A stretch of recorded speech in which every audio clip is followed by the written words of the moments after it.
Assalamu alaikum wa rahmatullahi wa barakatuh. Sirabay sinanausing Rajab kitada Allahagi atoy Nabi sallallahu alaihi wasallam bu Allah mahang na manakta kaubiki. Masiway koy na meras hay na kaunay. Sabbe meras ke numidangda ibadat kaya taunay sadaka khairat kaya subitoy. Allah gi chawraba angakpa na thallaba qudrat singi manungdagi piklaba namuna ama oina khudam oina Allah gi Nabi sallallahu alaihi wasallam bu fizol ahumda kag asman da bukhatpigi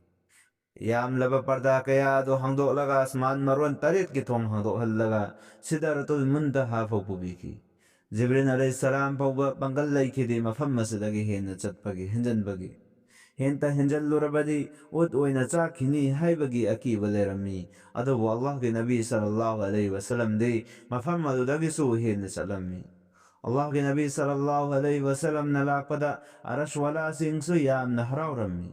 Allah na mahaki achan banabi da salam ki kudul tawki shabe meras ki matangda mayam na su adumakta narabangagtani Sirabay sinanausing Rajab ki tha se Allah ki manakta yamna matik magulwang batha mani Allah ki manakta adugum labatha khudimag yamna matik magullay chawi hai ribatha sing adugi manungdagi tha mari hurmat oi isat wala oi matik magulwangi hai ribatha mari ado aikhoy ki Nabi Pak sallallahu alaihi wasallam na aikhoy da hibiram labani Zil qaida dil hijja muharram Rajab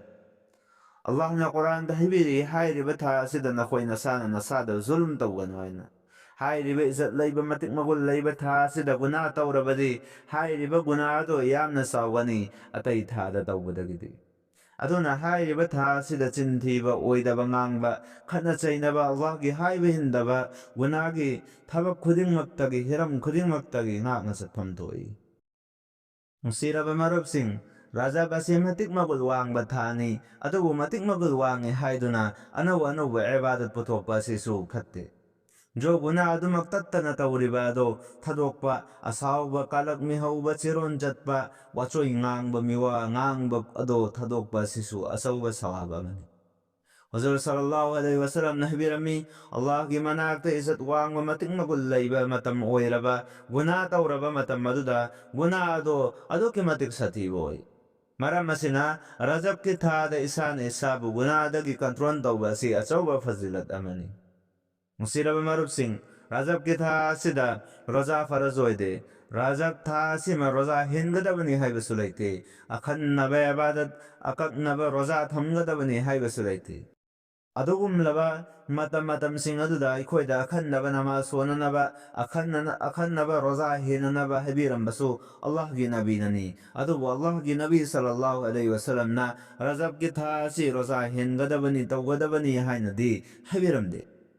Hoi nafal namaz sonba karim takal roza hinbadi kaide hindaba yade haibadi laite Ningthauka ba sawan sen roza hinbasu kaide adum hinbe tha amada numit humni roza hinbasu yai Miyoi kaya Rajab ki kuntareta ibadat tawba roza hinba si tangai phade haina khanai sahi rising amagi sawab phangani haina su makoi sing aduna hainai ngasi Allah gi Nabi sallallahu alaihi wasallam na habiram daba makoi na sajin bo phangakani Chumna sum roza hinbadi yai hindaba yade na satkragadi soiragani hindaba mi bu hanthana khanba sisu yamna phatte Sirabe sinanausing Rajab tha sigi pandam karino Ramazan tha ki tayari tawnaba tanja amani Rajab ki tha se ibadat ki maru hunnaba thani Shaban ki tha sina ising saibinaba aduga Ramazan ki tha da adugi mahiyadu loknanaba Hai ribatha sida nasana nasagi thamoy adu sengdokjau toba yamna tawjau Allah ga mari nakna hau ibadat ki hainabi thamba haujau Sirabe sinanausing Rajab ki tha se bidat ki tha sunatte thawa sadana laithoknaba tha sunatte Allah ki ibadat yamna tawjau matik magul layraba thada ibadat tawba se sawab su yamna sawi aduna ayam matamda Allah tabarak taala na haibin ba gunadagi hinnaba hotnabiyo Allah na aikoina koibu Rajab amasung Shaban ki thada tayari tawraga Ramazan ki tha phoba punsi pinabiba amasung Ramazan ki tha adu yawba ngambagi pangal thona adu pinabibo isanu wa akhiru da'wana alhamdulillahi rabbil alamin